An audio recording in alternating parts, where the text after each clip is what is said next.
Pemerintah Aceh, bangun! Ini bukan berita biasa. Raksasa dari Abu Dhabi baru saja temukan harta karun energi terbesar se-Asia Tenggara. Di Laut Aceh. Namanya Blok Andaman. Jaraknya hanya 100 km dari pantai Aceh. Ini bukan lagi cerita. Ini adalah peringatan sekaligus sebuah kesempatan emas. Di saat kita mungkin lengah, sebuah perusahaan raksasa dari Abu Dhabi baru saja mengumumkan penemuan salah satu ladang gas terbesar di Asia Tenggara, tepat di wilayah kewenangan Laut Aceh. Mari kita bedah angkanya. Mubadala Energy menyebut potensi lebih dari 6 triliun kaki kubik, TCF. Apa artinya itu?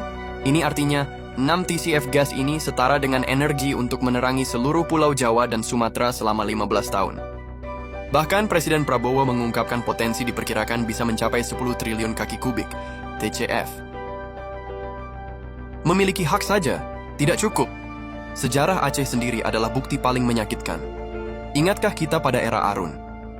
Gas melimpah, tapi apa yang tersisa bagi rakyat banyak setelahnya? Kemiskinan, konflik, dan nostalgia. Ini bukan sekadar proyek. Ini adalah penentuan nasib. Pilihan ada di tangan para pemimpin Aceh hari ini. Apakah kita akan mengulang sejarah kelam Arun atau meniru kesuksesan abadi Norwegia? Waktu untuk merencanakan adalah sekarang, sebelum satu tetes pun gas diangkat ke permukaan. Bangun, jangan cuma jadi penonton di tanah sendiri.